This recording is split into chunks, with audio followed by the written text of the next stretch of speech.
Betidanik gustoko izan dut marraztea, eta gero 18 urtekin aukeratu nuen arte ederrak ikastea, eta arte ederrak ikasten nabaritu nintzen berriz ere asko disfrutatu egiten nuela marrazten.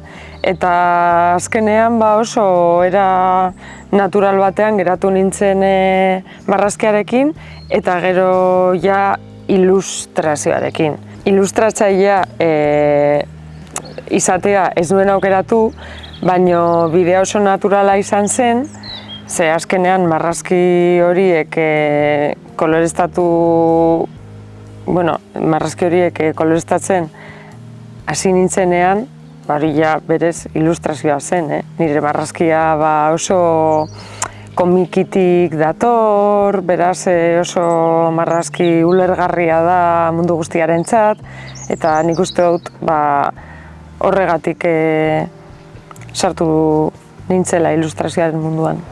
Niretzako marraztea oso babesleku handia da. Ni betidanik garatu izan dudan praktika bat denez, oso eroso sentitzen naiz marrazten, eta batzutan ez eroso baita. Eta konponbideak bilatzen eta egonkortasuna bilatzen marrazkiaren bitartez, oso interesgarria da niretzako baita ere bideo hori, nire burua baita ezagutzen dudalako bertan. Eta azkenean da meditazio moduko gauza bat, ez? Baina, alde txarra da hori ogibidea bihurtu egin dudala, eta batzutan meditazio hori ez da posible, bizigaren mundua ez duelako uzten denbora asko marrazteko, normalean bezeroek marrazkiak nahi dituzte epe labur batean, ez? Eta hori da alde txarra, baina beti saiatzen naiz denbora bilatzen eta dena gogoz egiten. Niretzako erosoa da, erosotasun hau poztasunarekin harremana dauka. Eta kasu honetan da, oso pozik nagoela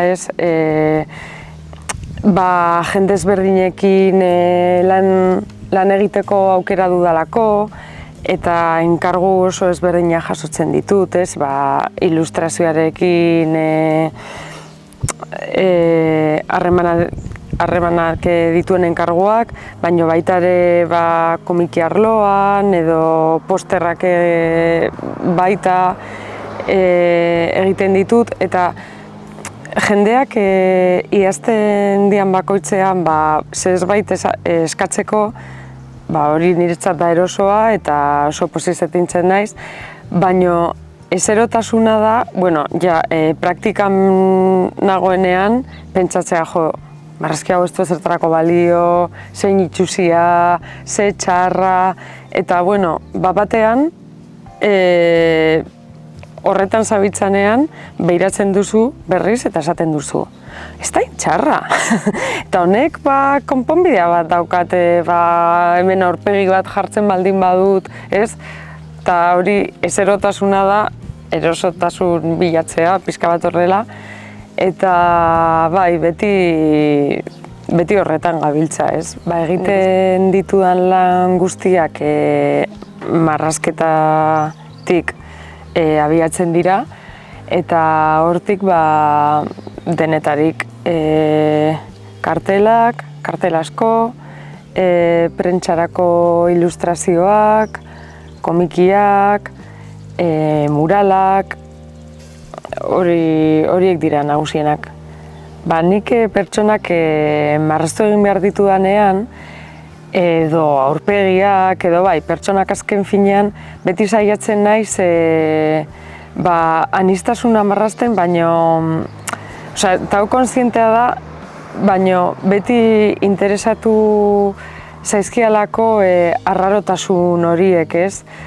Azkenean arrunta dena edo, denok ezagutzen dugu, gainera gaur egun interneten arruntasunez blaitutak gaude iragarkietan eta holako gauzetan batez ere sare sozialetan.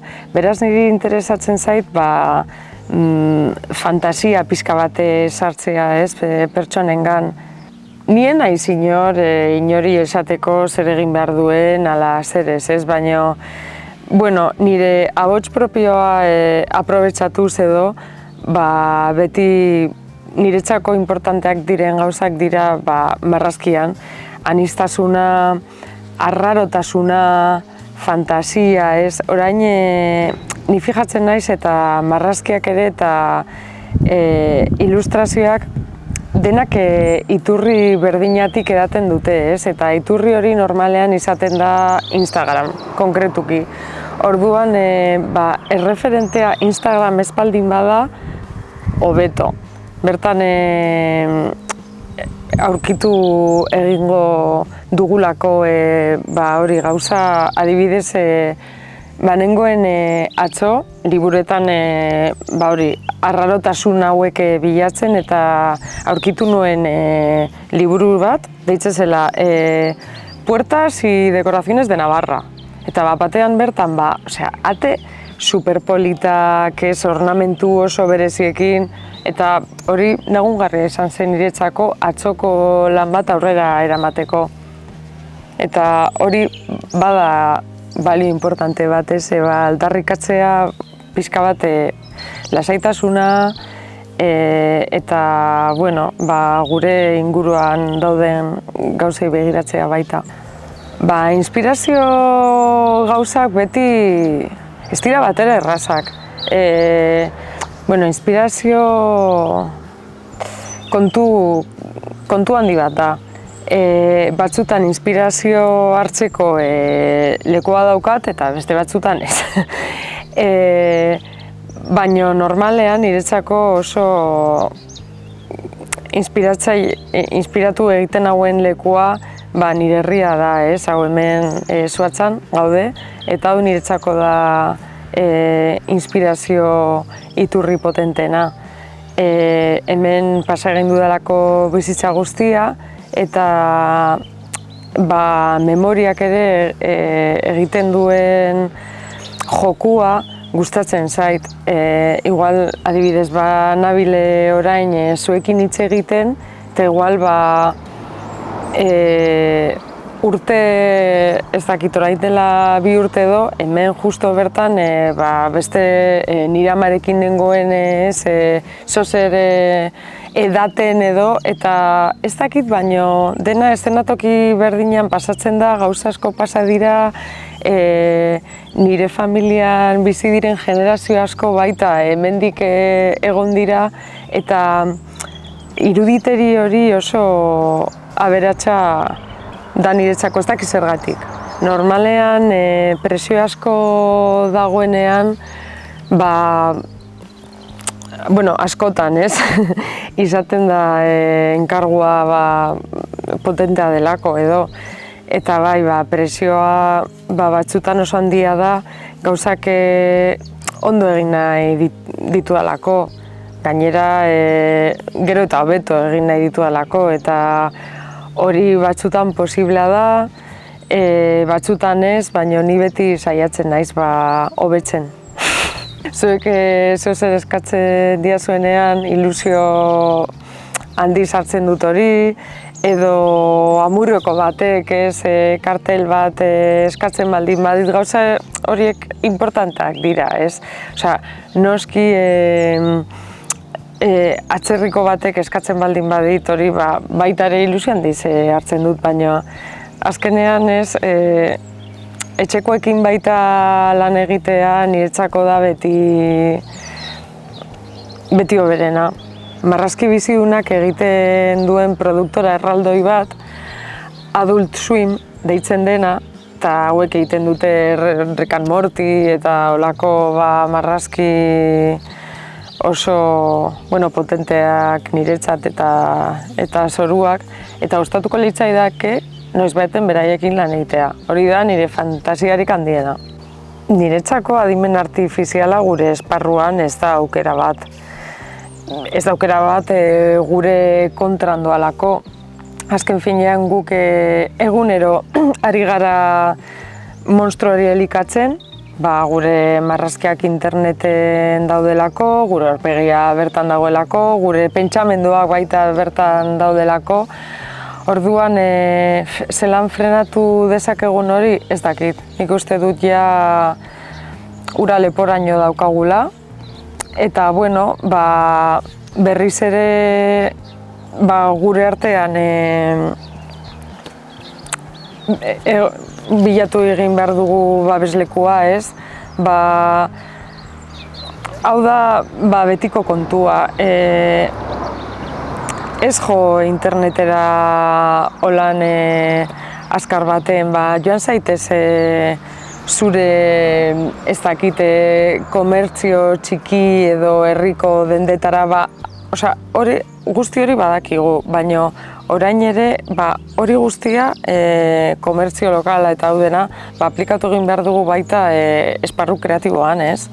Eta ilustratzaile bat ezagutzen baldin baduzu, egin bera egin lana berarekin, argazkigintzan berriz, bideogintzan baita berdina, eta ez da gainera gauza bat hori ezagutzen duzun pertsona batekin lan egiteagatik. Ez, pertsonak profesionalak gara, eta makinak momentuz profesionala ez da. Ilustratzaileok Euskal Herrian badaukagu Euskal Irudigileen elkartea deitzen dena, egoitza Bilbon dauka, eta oso interesgarria da ilustratzaileentzako bertan egotea. Orain adibidez adimen artifizialari buruz asko hitz egiten ari garelako, jendea gure artean ere asko hitz egiten dugu lan aldetik zelan gauden, eta orain zelan lanarekin lan asko daukazu, lan gutxi, zelan zabiltza, eta hori justo gure ogibidean nik uste dut oso garrantzitsua dela, azkenean ogibide arraroa da, ez delako arraroa, ez asko gaude honetaz lan egiten, baino ez da asko ezagutzen. Orain adibidez, abenduan presentzia izango dugu baita Durangoko azokan, eta tailer eta aktibitate asko landuko ditugu ilustrazioaren munduan, eta hori azkenean egin behar duguna da eta egiten duguna hor da hori gure lana zabaltzea. Nire lanen berri jakin nahi duenak, orain nahiko eguneratua daukat web orria, eta web orria esango nioke.